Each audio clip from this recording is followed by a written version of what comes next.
Hi, if you've never had this breakfast staple, then you owe it to yourself to try it.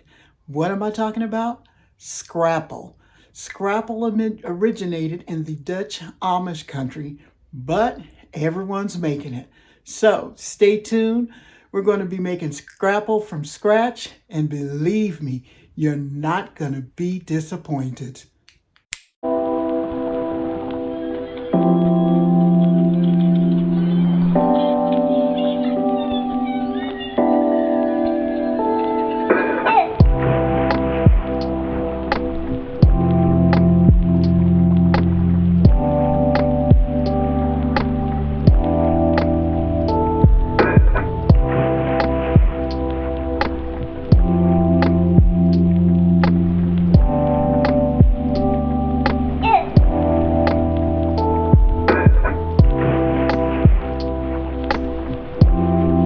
Bones, I've already cleaned them and washed them. I'm going to put them into my pot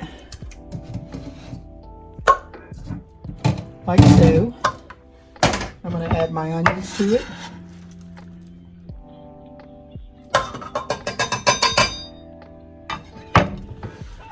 Get these all added in.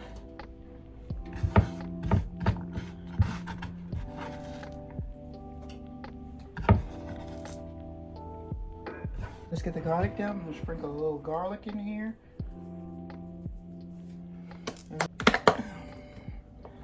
And as I say, I'm using my favorite seasonings, Watkins. And if you want some, just get a hold of me in the comments. Crushed peppers. Like I said, I want my Scrapple to have a little bit of heat. Here we go. Some cold water. I'm going to add enough to cover the meat and to make a nice old broth. So I'm going to put a pretty good amount to the top and put it on. And I'm going to put it on the back burner, and I'm just going to let it cook until the meat is tender. Okay, as you can see, my broth is starting to come to a boil. So I'm stirring it so that it can come to a roaring boil. So what I'm going to do to add into that broth is my spices. And this is oregano, thyme, and sage that I chopped up. And it's all fresh. You don't have to use fresh, you can use dried, but I'm trying it with fresh because I think it'll give me a better flavor. So let's get that. So I'm just going to give this a little stir. I wish you could smell this. This smells so delicious. One thing about Scrapple, you can make Scrapple with various kinds of meat. You can use pork, you can use chicken, you can use turkey, you can use pig feet, you can use pig ears, you can use sausage, you can use whatever you want. So what I'm going to add to my herbs is some black pepper. They say that Scrapple, the flavor of Scrapple is all about the black pepper. So we'll see. So what I have in this bowl right here, I have 2 cups of cornmeal, I have a cup of buckwheat flour, and a teaspoon of salt. And what I'm going to do when I get ready to mix it into here, I'm going to add water in here, and then I'm just going to stir this in. And then right here, I have my meat that's going to go in. It's chopped up. Smell this. Oh, it smells so delicious. So what I'm going to do is go ahead and add my meat into my broth. I've chopped it up. There we go. And it went right in. And that's going to cook all in there. Yum. I'm so excited about this recipe. And actually, this is my own recipe. So if it don't come out, you know, I didn't do it right, huh? What I'm going to do is let this simmer together for about 5 minutes, and then I'll come back. Okay, so my broth has came up to a boil.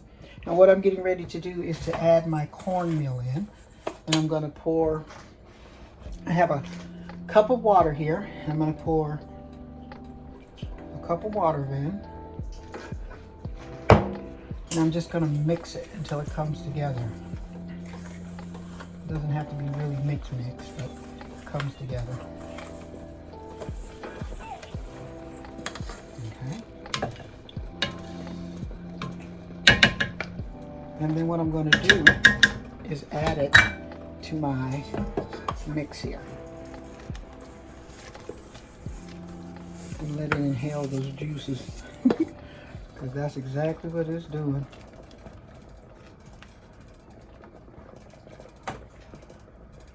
And you want to keep stirring it because you don't want it to stick, because it'll stick on you. So you kind of until it thickens. And depending on what grade of cornmeal you used, that's how fast your scrapple will thicken. So I'm getting it stirred. It smells delicious.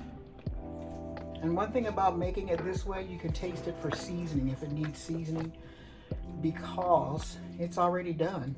Everything's already done. I'm going to keep stirring this until it's time for it to come out and go into our dish, and then I'll be back. Okay, so my scrapple is done and it's ready to go into the molds. Okay, so what I've done is I've put wax paper into a mold, which this is just a bread pan, and I'm going to scoop this out and put it into my pan without making a mess like I'm doing,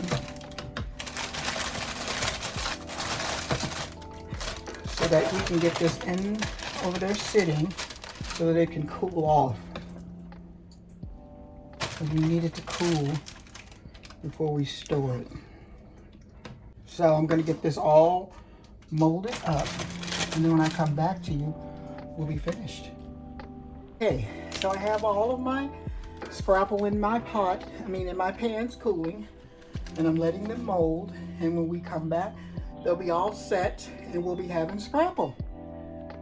Okay, so it's the next morning, and what I'm getting ready to do is to check my scrapple and see if it's set. So this is one of them right here. Okay, so let's pull it out of the pan. And this is the reason for putting it in there in wax paper, so you don't have to. Okay. And let's roll it over. Like so. And there's my scrapple. So, what I'm going to do is to slice this up. So that and one thing about scrapple, once you get it made, you can go ahead and freeze it. So let's see if it slices the same. I mean, I don't have the sharpest knife, but it's working.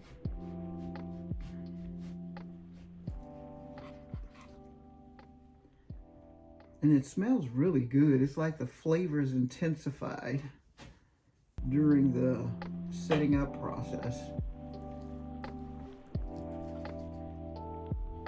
What I'm going to do is get all of this all sliced up, and when I come back, we're going to check it out.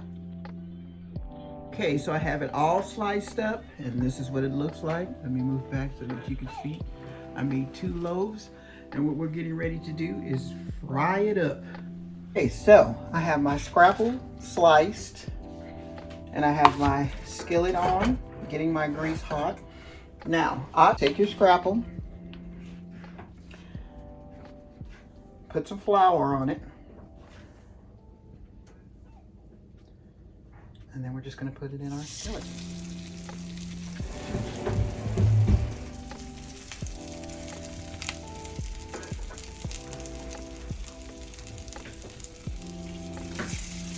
And I took a slice of each loaf that I made, so we can have a different taste of each loaf. Maybe it'll be different, maybe not. We'll see.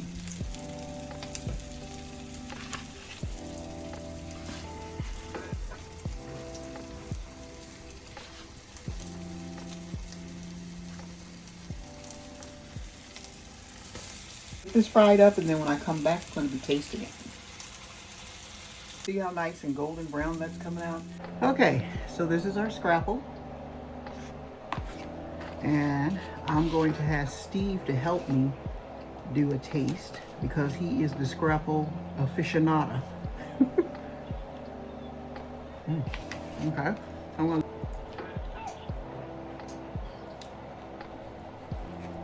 It's hot. Mm-hmm.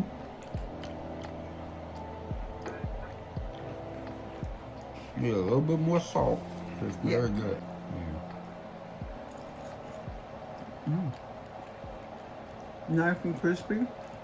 Yeah. Light in the middle.